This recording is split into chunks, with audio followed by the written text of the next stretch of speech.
Olá, caros alunos e amigos aí do YouTube. O que estava faltando nesse meu canal? As aulas de filosofia. Alguns alunos chegaram a solicitar essas aulas de reforço de filosofia. Então, eu decidi fazer esse vídeo para que você entenda qual vai ser o projeto das aulas de reforço de filosofia nesse canal. Vamos à vinheta?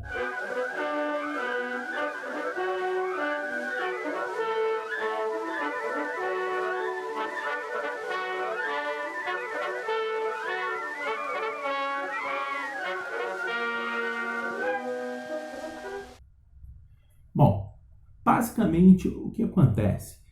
Existem duas ideias aí dentro desse canal. Uma ideia é o curso de História para alunos do primeiro ano do ensino médio. A outra ideia, começando agora a partir desse segundo semestre de 2019, são as aulas de filosofia.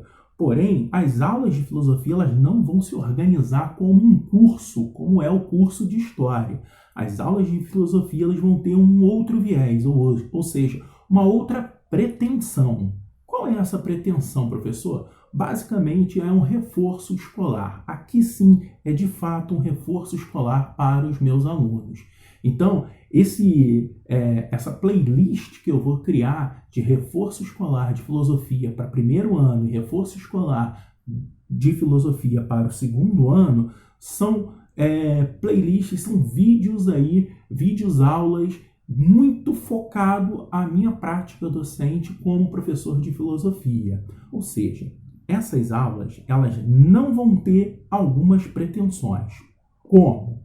Primeiro, as aulas não vão ser voltadas aí para que professores, por exemplo, de filosofia assistam essas aulas, tentem melhorar um pouco seu conteúdo. Não é essa a minha pretensão, não é esse o meu objetivo.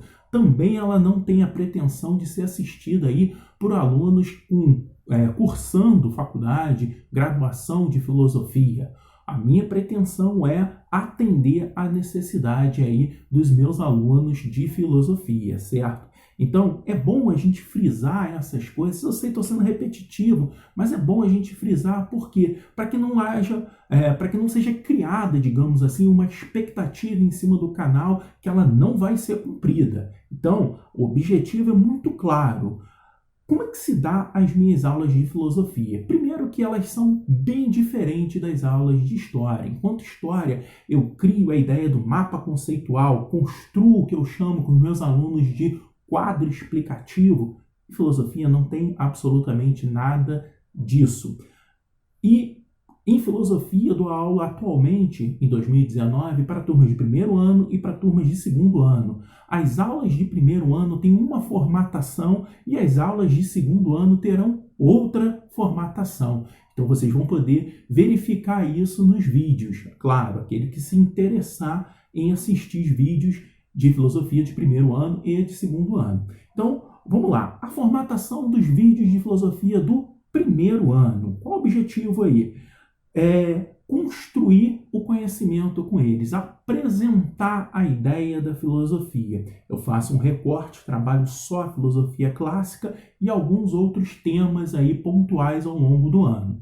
Então, para que esse aluno seja apresentado à filosofia, para que ele consiga construir um conhecimento um pouco mais organizado, eu vou dividir as aulas em introdução, desenvolvimento e conclusão.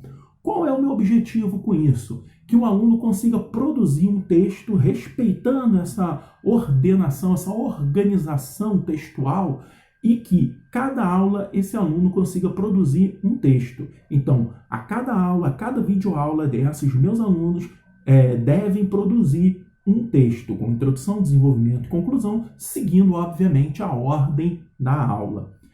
Mas isso não é muito começar do zero e tudo mais.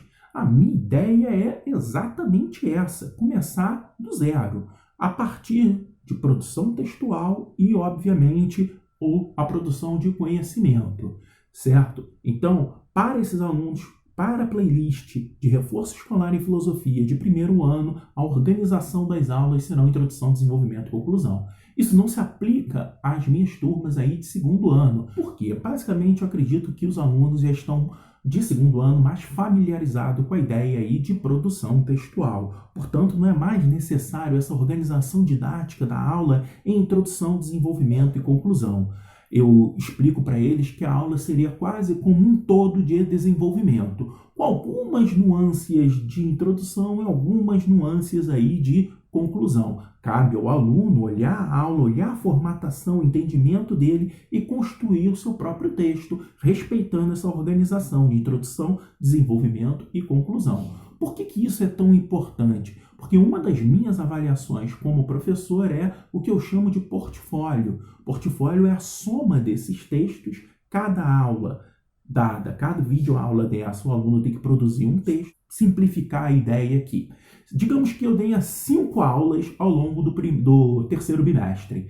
Dessas 5 aulas, obviamente, o aluno vai ter que fazer 5 textos. Se ele fizer os 5 textos e tiver de modo organizado, com o pensamento dele próprio, obviamente ele vai conseguir a pontuação máxima. Caso ele venha apresentar 2 textos, aí ele vai ter proporcionalmente a nota dele vinculado à produção. Então esse é um critério meu avaliativo. Por que eu utilizo essa avaliação? Porque eu acredito basicamente que se você consegue prestar atenção na aula, focar, fazer as anotações, tá? Então você faz as anotações ali daquilo que você entendeu, do que você está pensando no momento da aula e faz as anotações colocadas no quadro. Nesse caso aqui nosso especificamente, vai ser as anotações feitas no PowerPoint, que vai estar sempre ao lado como de característico das aulas de história. Então vai ter a minha parte falando e ao lado o PowerPoint desenvolvendo as teses, nesse caso aqui as teses filosóficas. Então, se eu consigo prestar atenção na aula e se eu consigo fazer com que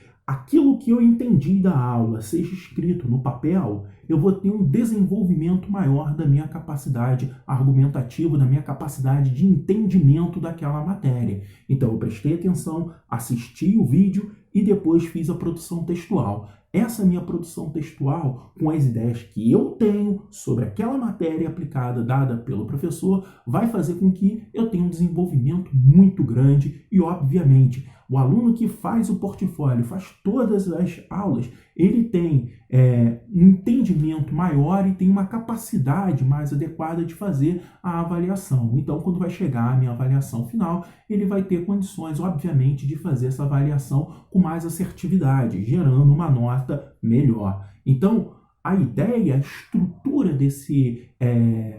não chega a ser um canal, né? Chega a ser uma playlist do meu canal. Então, a estrutura dessa playlist, basicamente, é essa, tá? Eu entendo que vão haver necessariamente críticas e quando se coloca o trabalho na internet, você tem que abrir espaço para esse tipo de coisa, mas eu espero que todo mundo consiga entender que eu não tenho uma pretensão de formar nenhum filósofo, e essa é uma sacada interessante. Nenhum professor deve ter essa pretensão, nenhum professor de história deve ter a pretensão de formar historiadores, e assim sucessivamente. Então eu não tenho pretensão de formar, obviamente, nenhum aluno aqui filósofo. Qual é a ideia? De se abrir uma porta. Abre-se a porta para a filosofia. A partir dali, o aluno vai se desenvolver por ele mesmo. Ou seja, ele vai ter um contato primeiro com o conhecimento e se ele gostar, se ele se interessar, se ele quiser correr atrás, ele vai ter